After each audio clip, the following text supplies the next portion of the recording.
දැන් මාත් එක්ක එකතු වෙලා ඉන්නවා ටේබල් ලයන්ස් කණ්ඩායමේ කණ්ඩායම් නායකයා රොමේෂ් කලුවිතාරණ මහතා. දැන් ලකුණු 121ක් ඕනි ජයග්‍රහණය සඳහා. හිතනවාද ජයග්‍රහණය ලැබෙයි කියලා? මම හිතන්නේ අපේ කණ්ඩායම හොඳයි.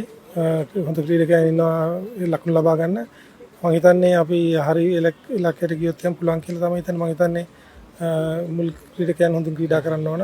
අනිත් ක්‍රීඩකයන්ගේ තියෙන ගොඩක්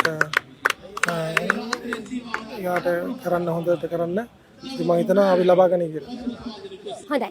ඒ වගේම මම දැනගන්න කැමතියි දැන් ක්‍රීඩා පිටිය ඇතුළේදී කණ්ඩායමේ තිබ්බ එකමුතුකම ගැන මොකක්ද කියන්න තියෙන්නේ?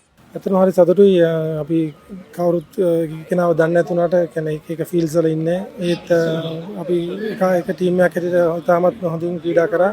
ඒක තමයි මම හිතන්නේ කණ්ඩායමක තිබිය යුත්තේ. ඒක මම තාමත් හොඳින් දැක්කා මේ කොමටම දිරිමත් කරගෙන එක එකට සහයෝගය දෙමින් තාමත් හොඳින් ක්‍රීඩා කරා. තව පුංචි ප්‍රශ්නයක් තියෙනවා මට දැනගන්න දැන් ලංකාවේ වටේම ඉන්න ටේබල් ක්‍රීඩා කරන්න කැමති දක්ෂ ක්‍රීඩකයන් රැසක්. ඒ අයට දෙන්න තියෙන පණිවිඩය මොකක්ද? මම හිතන්නේ මේක හොඳ අවස්ථාවක් විශේෂයෙන්ම හાર્ඩ් බෝල් ක්‍රීඩා කරන්න බැරි වෙච්ච අයට.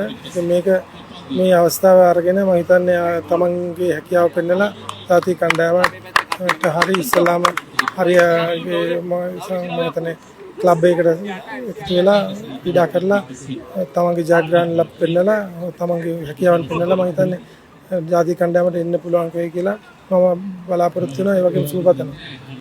බොහොමත් ස්තුතියි අපිත් එක්ක එකතු වුණාට. ඉතින් ඔබට ඔබේ කණ්ඩායමට ජයග්‍රහණය ඒ අයුරින්ම ලැබෙන්න කියලා ප්‍රාර්ථනා කරනවා. බොහොම ස්තුතියි.